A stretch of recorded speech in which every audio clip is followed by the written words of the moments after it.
Good evening, everyone. We are group WISA from 5035 in ENGL. Today, we are going to explore a generative AI product that is both full of promise and fraught with ethical challenges, WISA, an AI-powered mental health chatbot. Before we begin, I'd like to invite you to reflect on the questions. If an AI could listen to your pain, respond with warmth, and even simulate a therapeutic conversation, would you trust it? Would you see it as a tool or as a companion?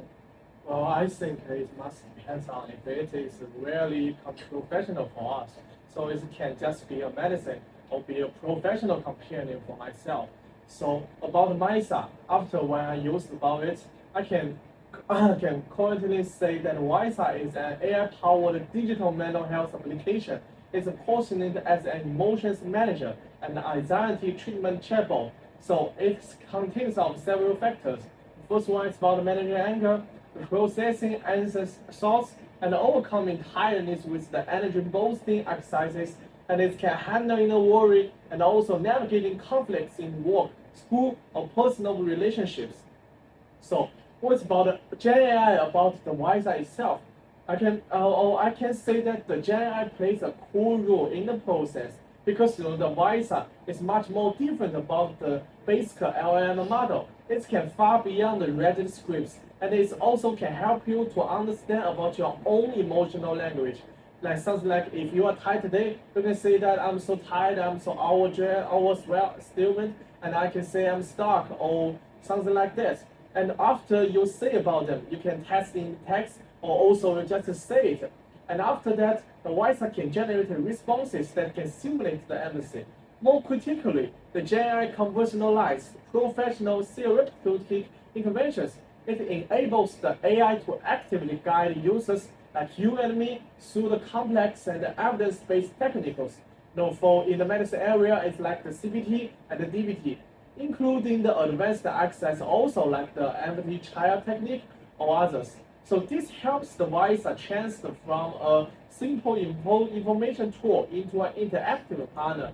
So it's capable of delivering the personalized, the accessible, and the psychological interventions. You can see it on the right pictures on that. So you can build your own space and you can add in your something, the self-care and the guidance support it.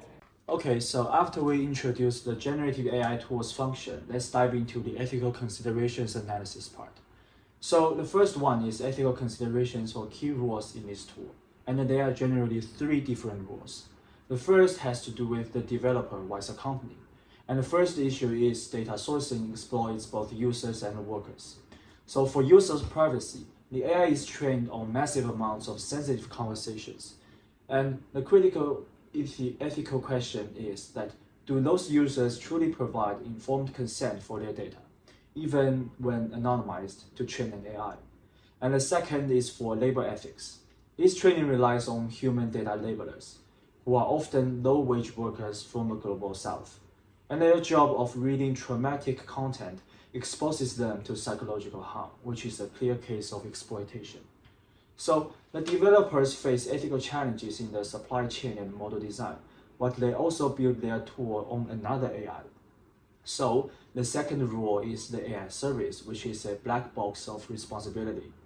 And the first issue is that using third-party models creates a responsibility vacuum. WISA is built on a model like GPT from OpenAI, which inherits the black box nature. We don't know how it generates responses. And if the AI gives dangerous advice, who is to blame? Is it WISA or the company that built for the foundational model? This lack of clarity, accountability is a major risk. And these ethical and corporate issues ultimately impact the most important group, the users, who are always vulnerable and uninformed, maybe sometimes, And the user's perception of AI creates risks of dependency. Vulnerable users are likely to attribute perceived agency to WISA, forming an emotional attachment with a non-sentient tool. And this can lead to over-reliance where users outsource their emotional regulation to the AI, potentially hindering the development of their own coping skills and capabilities. And the core issues of informed consent remains unsolved. So in conclusion, from exploration in the development process to the biases in the algorithm and the risks to the end user, WISE's operation is intertwined with critical ethical challenges that require urgent attention. I want to talk about analysis of safe and ethical use. The first part is individual context. The risk about the first risk is analytical principle. Its information part. WhatsApp may invent non-existent theoretical concepts, and the consequence is in this field of mental health. A wrong piece of advice can be catastrophic, and the second risk is the warmth and the competence. The analysis of WhatsApp, according to this course research, warmth may reduce its competence in areas such as identifying medical misinformation, and the consequence is to maintain a warm atmosphere. WhatsApp may agree with users' wrong beliefs instead of providing necessary CBT-based challenges. And the third risk is conflict. The one perspective is WhatsApp's existence is justified. It aims to maximize pleasure, satisfaction, and minimize pain by providing support to millions of people who can't access help. And another perspective is WhatsApp exploiting users. It achieves its goal, like making users feel better. And the next part is the social concerns. The CBT and DBT therapies underlying WhatsApp are products of extreme individualism, and the cultural conflict is when Visa is used by users from a background of ethics of community. Catastrophic misalignment may occur, and the actors involved is the developers, the users, and the AI application itself. The lack of clear responsibility attribution is one of the biggest ethical risks of generative AI in the medical field. The last part is SDG 3, good health and well-being. The positive impact is WhatsApp has the potential to provide a large-scale, low-cost initial mental health support to the global source, and the risk is the connection to the course. The course points out the development of generative AI often relies on cheaper label from the global source, and the WhatsApp may be exploited in the global source to create a product that in turn serves the global source, and the consequence is this global inequality and violates the principles of justice and fairness. And next, we will focus on applying a practical governance framework to address the ethical risks of WISA, specifically adopting the TC2060 AI safety governance framework mentioned in our course. So our core objective is to translate abstract ethical principles into actionable norms that can guide the safe and ethical operations of AI-mentioned health products like WISA. And first, regarding transparency, laws should mandate WISA to directly inform users when they first use the app. You are conversing with an AI, not a human or licensed therapist. Additionally, the way user data is used for model training must be explained in simple, understandable language, ensuring users have full awareness. Second, in terms of non-malfeasance, WISA must undergo strict red team testing, especially targeting crisis scenarios such as suicide and abuse, as well as the risk of AI hallucination. Moreover, a supervision system should be established to review high-risk conversations and enable transfer to human crisis hotlines preventing potential harms caused by AI limitations. Third, responsibility and accountability. Governments need to formulate clear liability laws for AI mental health applications. If WASA's AI problem leads to verifiable harm to users, the developer, WASA itself, should bear corresponding legal responsibilities, clarify the boundaries of responsibility.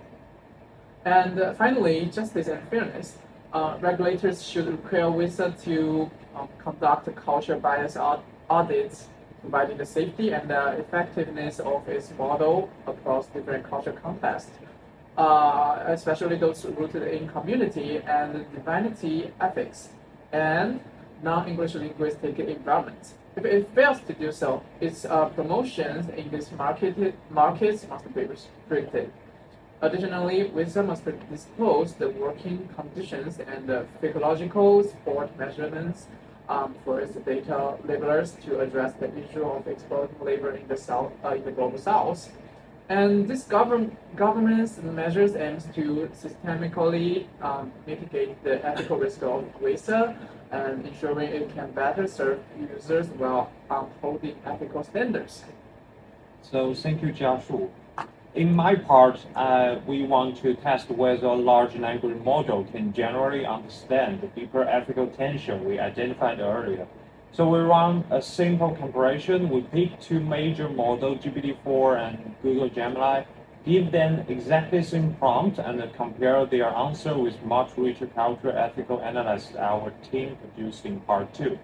At this point, you might wonder, can this model really see ethical the way humans do? That's exactly the question we want to explore. So our prompt centers on a very common cross-cultural conflict. WISA's mental health support is built on Western cognitive behavioral therapy, which emphasizes on autonomy and direct emotional expression. But many Eastern Asian users prioritize family honor and collective responsibility.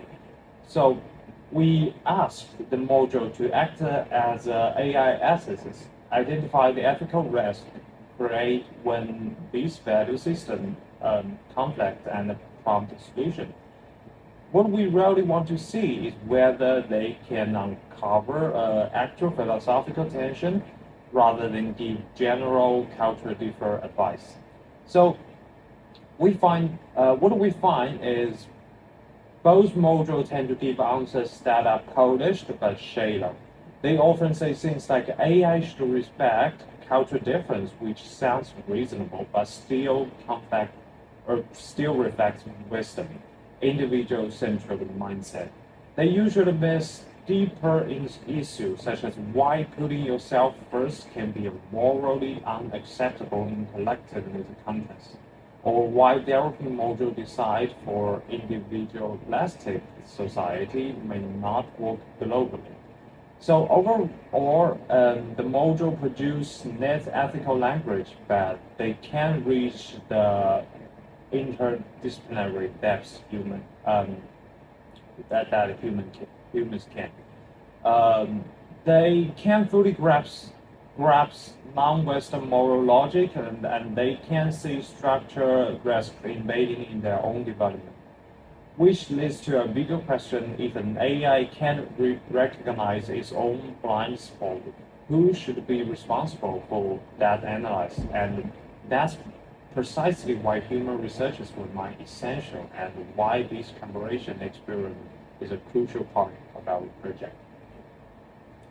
Thank you, Zhe, for that example and for highlighting the limitation and possibility of using large language models to evaluate WISA. So what is our final takeaway from the deep dive into WISA's ethical landscape? Our assessment leads us to this conclusion. WISA should not be merely as a technology product, but rather understand a social technical system.